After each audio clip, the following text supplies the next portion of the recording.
Hello बच्चों, आज मैं आपको class 10th chapter 1 exemplar real numbers की एक्सरसाइज 1.1 करा रही हूँ। एनसीईआरटी का भी अभी मैं बनाऊँगी। मैंने एग्जाम्पलर से स्टार्ट किया, तो आपको अगर मेरी वीडियो अच्छी लगे तो लाइक और सब्सक्राइब कर देना, फिर मैं आगे और कंटिन्यू बनाऊँगी इसकी वीडियोस। तो हम स्टार्ट करते हैं चैप्टर 1 रियल नंबर्स। ठीक है, इसकी एक्सरसाइज 1.1 है। फर्स्ट क्वेश्चन है इसमें, for some integer m every even integer is of the form, या m की फॉर्म में आना चाहिए, या फिर m+1 की फॉर्म में आना चाहिए, या 2m की फॉर्म में आना चाहिए, या 2m+1 की फॉर्म में आना चाहिए। यानी कोई भी इंटीजर m, इंटीजर तो तुम्हें पता ही होगा क्या होता है, 1 2 3 कुछ भी लिख सकते हैं। और इवन इंटीजर क्या होता है, जैसे इवन इंटीजर अगर हम ले लें, जैसे इवन इंटीजर क्या होता है, 2 होता है, 4 होता है, 6 होता है, 8 होता है, आगे जो 2 से डिवाइड हो जाए वो सारे इवन इंटीजर ही होते हैं। ठीक है, जैसे अब इसमें हम इवन इंटीजर कौन सा ले सकते हैं, m तो हो नहीं सकता। जो भी हम इवन इंटीजर लेते हैं वो हमेशा 2m लेते हैं। और अगर इस फॉर्म में आ जाए, अगर इसी में ओड इंटीजर होता है इसी में, तो वो हम 2m+1 ले लेते हैं। वो कैसे हम बताते हैं अभी। जैसे ये 2m लिया तो इसमें इंटीजर कोई भी पुट कर सकते हैं, जैसे 2 × 1 2 आ गया, 2m = 2 × 2 4 आ गया। फिर m को 3 पुट करो, 2 × 3 6 आ गया, 2 × 4 8 आ गया। ठीक है, 2 4 6 8 ये सारे इवन इंटीजर बन गए। अगर हम इसी 1 2 3 4 को इसमें पुट कर दें, 2 × 1+1 क्या बनेगा 3, 2 × 2+1 5, तो वो इवन इंटीजर नहीं आ रहा। तो 2m ही है जो हमारा इवन इंटीजर से इवन नंबर बन रहा है। ठीक है, तो इसका सी पार्ट हमारा सही है। ठीक है, अब है सेकंड क्वेश्चन। सेकंड क्वेश्चन क्या है, for some integer q every odd integer is of the form. Odd integer मैंने आपको बताया ही था, +1 ले लेते हैं उसमें। जैसे इवन में 2m ले लिया तो उसमें 2m+1 ले लिया। सेम क्वेश्चन है। और ऑड इंटीजर होते क्या हैं वो तो तुम्हें ऑलरेडी पता ही होगा। ऑड इंटीजर लेते हैं 1 3 5 7 9 आगे, दैट्स ऑल। ठीक है, तो +1 वाला ही लेंगे, इसमें हमें पता ही है, क्योंकि जो भी इंटीजर होते हैं वो 2 टाइप के होते हैं। कौन कौन से होते हैं, एक तो होता है ऑड इंटीजर, एक होता है इवन इंटीजर। ठीक है, ये तुम इसको याद रख सकते हो। और ऑड इंटीजर में लेते हैं +1 2m+1, इवन में लेते हैं खाली 2m।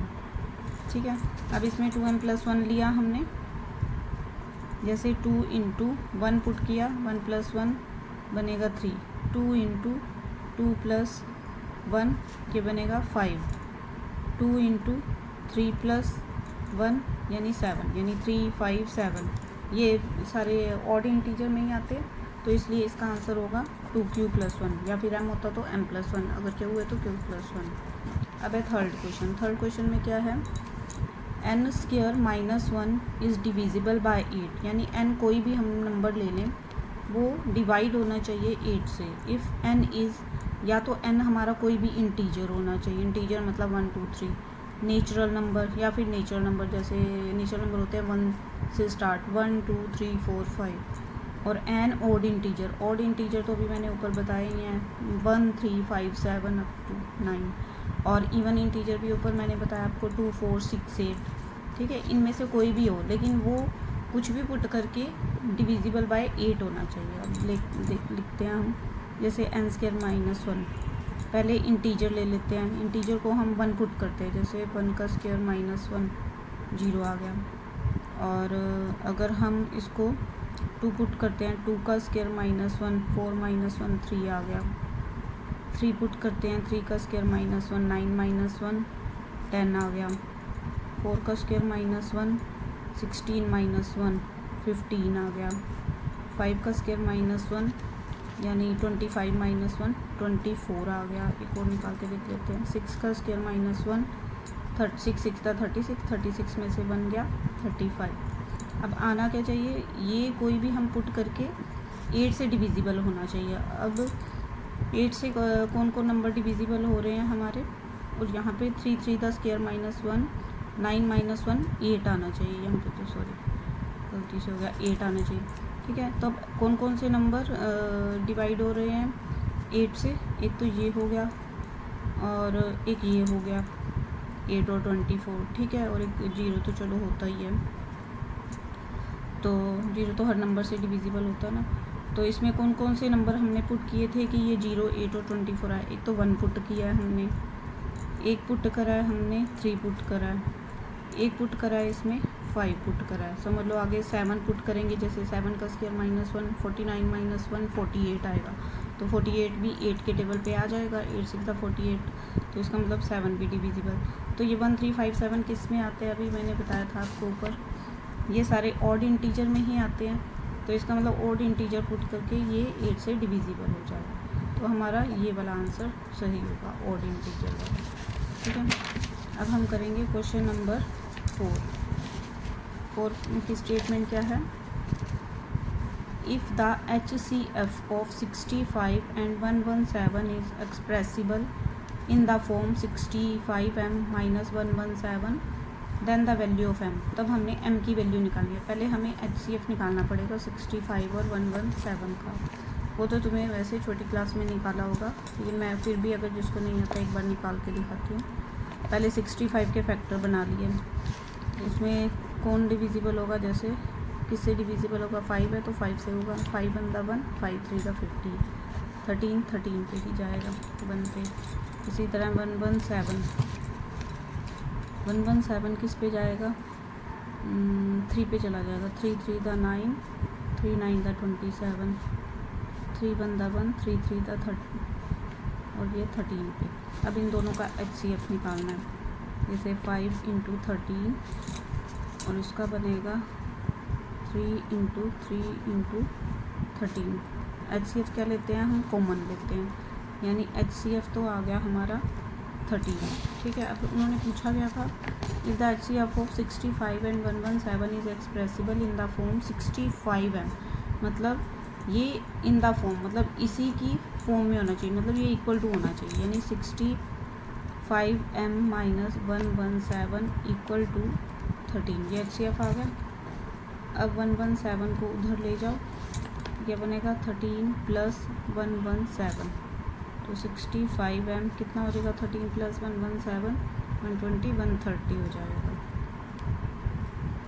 ठीक है, अब m = 130/65, तो ये कितने पे जाएगा, 2 पे चला जाएगा, 65 × 130, यानी m की वैल्यू कितनी आ जाएगी हमारे पास, m की वैल्यू पूछी थी ना, ten the value of m, तो m की वैल्यू हमारे पास 2 आ गई, तो 2 ऑप्शन में है, ये है ऑप्शन में, तो हमारा बी पार्ट सही है। ठीक है, अब है next 5 question, the largest number which divides 70 and 125। Largest number निकालना है जो डिवाइड कर रहा है 70 और 125 को, लिविंग रिमाइंडर 5 and 8,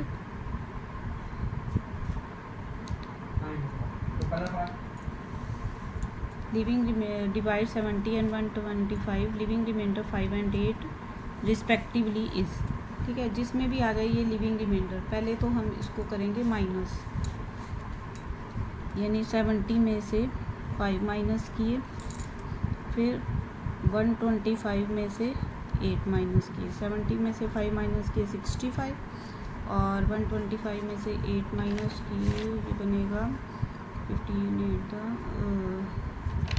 7 और 117। ठीक है, 65 और 117 का हमने ऊपर ऑलरेडी ही LCM निकाला था ना, कि 13 आया था, लेकिन हमें क्या चाहिए इसका लार्जेस्ट नंबर। लार्जेस्ट नंबर क्या होता है, जो हमारा लार्जेस्ट नंबर मतलब HCF होता है ना, हाँ, लार्जेस्ट नंबर क्या होता है HCF, तो HCF ये हो गया लार्जेस्ट नंबर, तो इसका मतलब क्या हो, 65 और 117 का हमने ऊपर निकाला ही था, HCF कितना आया था 13, तो इसका मतलब लार्जेस्ट नंबर इसका क्या बन गया 13 आंसर। ठीक है, अब नेक्स्ट है if 2 are two positive integer है हमारे पास ए और बी, पॉजिटिव होनी चाहिए, नेगेटिव नहीं होनी चाहिए। आर रिटर्न एज ए की वैल्यू हमें दे रखी है x cube y square, b की वैल्यू दे रखी है एक्स वाई क्यूब, और एक्स और वाई इन दोनों में ये प्राइम नंबर्स है, ठीक है। Then H C F a b is, मतलब हमने एच सी एफ निकालना है इसका, और एच सी एफ तो मैंने तुम्हें बताया था कि कॉमन होता है, ठीक है। पहले हमने ए के इंटीजर दे रखे हैं एक्स क्यूब वाई स्क्वायर, इसको ऐसे लिख सकते हैं x into x into x into y, ठीक है। और इसी तरह से बी का एक्स इंटू वाई के तीनों लिख दिए, वाई इंटू वाई, इसको 3 टाइम लिख दिया।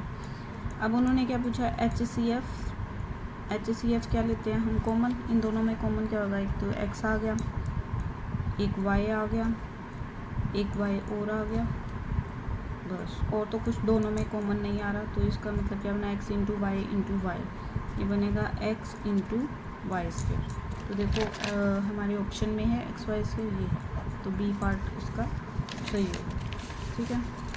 अब आगे, हाँ, तो अब हम 7 क्वेश्चन पे आते हैं। If 2 positive integers P and Q, P और क्यू दोनों पॉजिटिव इंटीजर, नेगेटिव नहीं है, can be expressed by, P की वैल्यू हमें दे रखी है ए बी स्क्वायर, और क्यू की वैल्यू दे रखी है ए क्यूब बी, और जो ए और बी इसमें होंगे ना वो प्राइम नंबर्स होंगे, ठीक है। देन एलसीएम, प्राइम नंबर पता ही है आपको already, then LCM a b, यानी हमने दोनों का एलसीएम निकालना, ठीक है। ऑप्शन में हमारे दे रखे हैं, पहले हम निकालेंगे एलसीएम। पहले हमने पिछले क्वेश्चन में एचसीएफ निकाला था, अब एलसीएम निकालना है। पी की वैल्यू दे रखी है ए बी स्क्वायर, यानी ए इंटू बी। इसी तरह से क्यू की वैल्यू ए क्यूब बी है, यानी ए इंटू बी, ठीक है। एलसीएम निकालने के लिए एक शॉर्ट मेथड बताती हूँ, पहले हम एचसीएफ निकालते हैं। एचसीएफ कितना हो जाएगा इसका, कॉमन लेते हैं जो भी हम, यानी ए बी, ठीक है, ए बी हो गया एचसीएफ। अब एलसीएम कैसे लेते हैं, एलसीएम एक तो जो हमने एचसीएफ लिया है ए पी, और जो भी बच जाता है, जो हमने सर्कल लगाया जैसे एचसीएफ के अलावा जो बच जाता है, तो क्या बचा है, एक बी बचा है, एक 2 टाइम ए बचा है, तो इन सबको मल्टीप्लाई कर लो, कितना आएगा, ए की वैल्यू 1 है, जैसे 1 पावर मल्टीप्लाई में पावर ऐड होती है ना, ए 3 टाइम हो गया, और बी 2 हो गया, यानी ए क्यूब बी से, देखो ऑप्शन में है, तो ये हमारे ऑप्शन में है, ठीक है। तो इसका मतलब ये सही ऑप्शन है। अब है 8 क्वेश्चन में क्या है, द प्रोडक्ट मतलब मल्टीप्लाई करने पर non zero rational number, non zero का मतलब हमने नॉन जीरो लेना है, जीरो नहीं लेना उसमें, और रेशनल और एक ही रेशनल, दोनों का प्रोडक्ट लेना है, यानी दोनों को मल्टीप्लाई करना है, और फिर बताना है कि क्या आता है, कि ये हमेशा ई रेशनल आता है, या ऑलवेज रेशनल आता है, या फिर रेशनल भी आ सकता है, ई रेशनल भी आ सकता है, या फिर 1 आता है। अब हमें कोई भी एग्जांपल ले सकते हैं इसमें, जैसे product of non zero, zero तो लेना ही नहीं है, एक रेशनल ले लो, रेशनल मतलब कि जिसका रूट निकलता है, जैसे 5 5 द 25, 6 6 द 36, 7 7 द 49, कोई भी रेशनल नंबर ले लो तुम, जैसे 5 ले लिया हमने, ठीक है, इनटू ई रेशनल नंबर जिसका रूट नहीं निकलता, जैसे रूट ले लो 7 का ले लो, 11 का ले लो, 13 का ले लो, कुछ भी ले लो, 5 रूट 13, ठीक है। 13 का रूट तो निकलता नहीं, अगर हम इन दोनों को मल्टीप्लाई करें तो रूट तो आएगा ही, हटेगा तो है नहीं, तो ये जिसमें भी रूट आता है वो ई रेशनल होता है, रेशनल तो होता नहीं, इसलिए रेशनल तो हो नहीं सकता, वो 1 भी नहीं आ सकता, और रेशनल भी नहीं आ सकता। जब ई रेशनल एक आ जाएगा तो कैसे हटेगा, तो हमेशा ही ऑलवेज ई रेशनल नंबर होगा, ठीक है। तुम अपने आप से भी कोई और एग्जांपल ले सकते हो, तो ये इसका मतलब इसका आंसर ऑलवेज ई रेशनल होगा। अब आगे, the least number that is divisible by all the numbers 1 to 10 both inclusive is, मतलब सबसे छोटा से छोटा नंबर लेना है, वो डिविजिबल होना चाहिए, सारे नंबर ले लो, जैसे 1 to 10, इन ये सारे नंबर ऐड होने चाहिए, तो उनमें से सबसे लीस्ट नंबर कौन है जो डिविजिबल करेगा इनमें से, ठीक है। देखो 1 to 10 तो काउंटिंग आती है हमें, इसके फैक्टर बनाने, जैसे 1 का 1 ही बनेगा, 2 का 2 की पावर भी 1, 3 की भी 1, 4 को लिख सकते हैं हम 2 की पावर 2, ठीक है, 5 की पावर 1, 6 ये आ जाएगा 2 into 3, 7 8 यानी 2 की पावर 3, 9 3 की पावर 2 और 10 ये हो जाएगा 2 इंटू 5। अब लीस्ट नंबर लेना है। लीस्ट नंबर मतलब हमने एलसीएम का मतलब कि हमने इसमें सबसे हाईएस्ट पावर देखो इसमें, इसका हम अगर एलसीएम का शॉर्ट मेथड है तो सबसे हाईएस्ट पावर देख लो प्राइम नंबर्स की। तो कौन सी है हाईएस्ट पावर, जैसे ये है 2 की हाईएस्ट पावर 3 है, यानी एक तो ले लो 2 की पावर 3, यानी 2 की पावर 3 हो गई 8, ठीक है। और 1 तो हम ले नहीं सकते क्योंकि 1 नाइदर प्राइम नॉर कंपोजिट, उसको तो ले ही नहीं सकते। तो और कौन सी हाईएस्ट पावर है इसमें, और कौन से प्राइम नंबर की हाईएस्ट पावर है, एक तो है 3 की पावर 2, ठीक है। यहाँ पे लिखा 3 की पावर 2 यानी 9, यानी 8 इंटू 9 ले लो, और एक 5 ले लो क्योंकि 5 की पावर 1 ही है, इससे हाईएस्ट तो है नहीं, और एक 7 ले लो, ठीक है।